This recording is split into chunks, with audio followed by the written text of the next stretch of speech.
people in Egypt, they believed in what's called Kemet, the people that existed before the Egyptians. They were taught Kemet. And it's worth mentioning that when you go through inside these pyramids of Giza, these must have been for the pharaohs. That makes sense.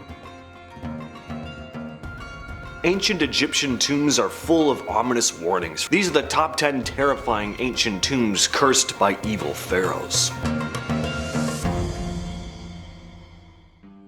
One of the creepiest tombs you'll find in Egypt is the tomb of Amenhotep, located in the famous Valley of the Kings. Inside, there's a chilling inscription meant to keep anyone from messing with the tomb, a warning to anyone who dares to disturb the king's resting place. The inscription lays out some pretty terrifying consequences for anyone who tries to steal or disturb it. They'll lose all their earthly wealth, drown at sea, be burnt alive in a fiery furnace, and be cursed to die without any heirs or a proper burial. Not sure what losing all your money really matters if you're gonna drown and somehow die in a fire. But then again, the timeline of these events is an outline, so maybe you'll be poor for years before getting set on fire, then hopping into some water to try and put yourself out, only to suddenly remember that you can't swim. If that's not enough though, the inscription warns that your bones will rot away. Again, improper burial.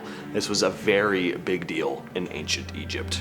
The Sheikh Abd el-Qurna is an ancient burial site in Thebes, now Luxor, known for its tombs and a decidedly eerie atmosphere. As a necropolis, it's filled with tombs, and a lot of them come with creepy warnings meant to scare off tomb raiders. One of these warnings is found on a stone slab that's now on display at the National Museum of Scotland. The inscription reads, "Watch out not to take a pebble from within it outside. If you find this stone, you shall not transgress against it. Indeed, the gods, since the time of those who rest in the mountains gain strength every day, even though their pebbles are dragged away." Basically, it's telling anyone who dares to touch or remove even a small little stone from the tomb that they'll anger both the gods and the spirits of the dead and face their wrath. So imagine what would happen if you took a whole mummy. My only question is, what happens if you get a rock in your shoe or something and you just leave without knowing?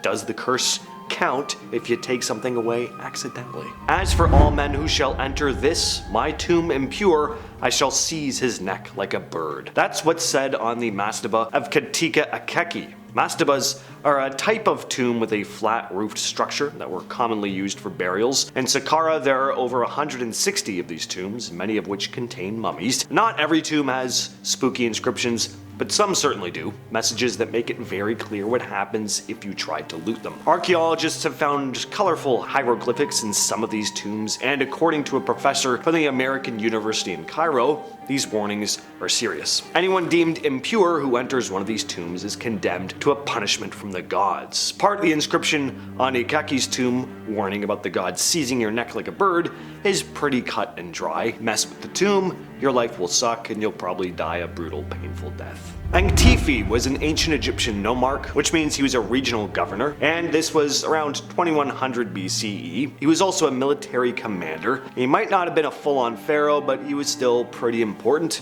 and he wasn't about to leave his tomb unprotected. This guy, like many ancient Egyptians, took his afterlife very seriously, and he made sure anyone thinking of messing with his tomb would regret it. On the walls of his tomb, Ankhtifi left a pretty ominous warning. Basically says that if any ruler, or anyone really, disturbed his tomb, they'd be rejected by Hemen, a falcon god associated with the afterlife. Now, if this wasn't enough of a curse, he also declared that the heirs of anyone who tried to loot his tomb would lose their inheritance. So not only would you face the wrath of the gods, but your family would lose everything as well. Now, while this inscription might not have stopped modern day archaeologists from digging up the tomb, it definitely worked on the ancient tomb robbers. The inscription seems to have done its job because there's no sign that anyone dared to loot Ankhtifi's tomb back in the day. The roof collapsed at one point and ended up being fixed in the 20th century, but the damage wasn't caused intentionally, and even then, most of the place is still intact. Harkhuf was an ancient Egyptian explorer and governor of Upper Egypt during the 6th dynasty. He made sure to leave behind a pretty ominous warning for anyone who might try to disturb his peace in the afterlife. In his tomb, Harkhuf left an inscription that mainly talks about his experiences and hopes for his journey into the afterlife, but then he adds a message for anyone daring enough to step into his tomb. The inscription reads, "As for any man who shall enter into this tomb, I will seize him like a wild fowl. He shall be judged by the great God." Now, at first, it might not sound like the scariest curse, but when you dig into ancient Egyptian beliefs, it's actually pretty terrifying, and the age of the pyramids being cursed by the great god was very serious. The great god, often associated with Osiris, the god of the afterlife, had the power to condemn a soul for eternity. So, being judged negatively by him was pretty much the worst thing that could happen to anyone back then. The Tomb of Ankhmahor in Saqqara, like many tombs in the area, is protected by a curse. And this curse is definitely one you don't want to mess with. The inscription in his tomb says, "As for that which anyone might do against this my tomb, the same will be done to his property. I am an excellent priest, knowledgeable in secret spells and all forms of magic, and as for anyone who enters my tomb impure or who does not purify themselves, I shall seize him like a goose and fill him with the fear at seeing ghosts upon the earth." I really like this one. Instead of the gods judging you, he'll be dealing with you himself. And he knows magic, which is pretty scary. He's a mummy wizard. Senenmut was a high priest and the royal advisor to Queen Hatshepsut, one of Egypt's most powerful pharaohs. Some even speculate that they were more than just political partners, that they were also getting it on. While we can't say for sure what their relationship really was, Senenmut was a pretty important guy. After he died, his tomb was built right next to the queen's, and even closer to her pharaoh's tomb. This was a big deal. It was a huge honor to be buried so close to royalty. It's led to some beliefs that Senenmut's status may have had something to do with some behind-the-scenes politics, or maybe something a little more personal. When archaeologists uncovered his tomb, though, they found it in remarkable condition and also uncovered something a little less welcoming, a curse. The inscription on the tomb reads, "His lifetime shall not exist on earth." Not the fanciest curse, but it is blunt.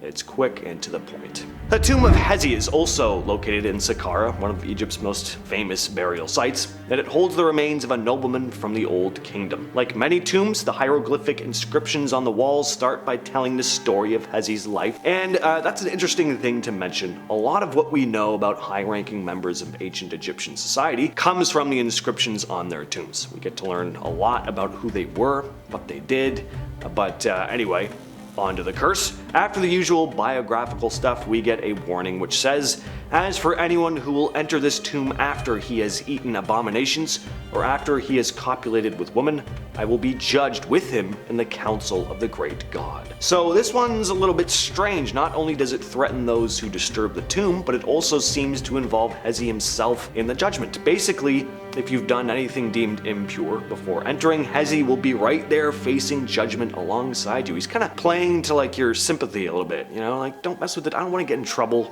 along with you. You don't want to mess with a curse that involves not just you, but also the guy resting there. I mean, that's not fair. Sarenput I was a leader from Elephantine during Egypt's 12th dynasty, and it seems he was serious about protecting the offerings placed in his tomb. To make sure no one messed with the sacred gifts left for the gods, he left probably the most intense warning out of any on this list, saying that anyone thinking about taking anything from the tomb will have their arm cut off, neck twisted off like a bird, his office shall not exist, the position of his son shall not exist, his house shall not exist in Nubia, his tomb shall not exist in the necropolis, his god shall not accept his white bread, his flesh will belong to the fire, his children shall belong to the fire as well, his corpse shall not be to the ground, I shall be against him as a crocodile in the water, as a serpent on earth, and as an enemy in the necropolis. Just a very aggressive message.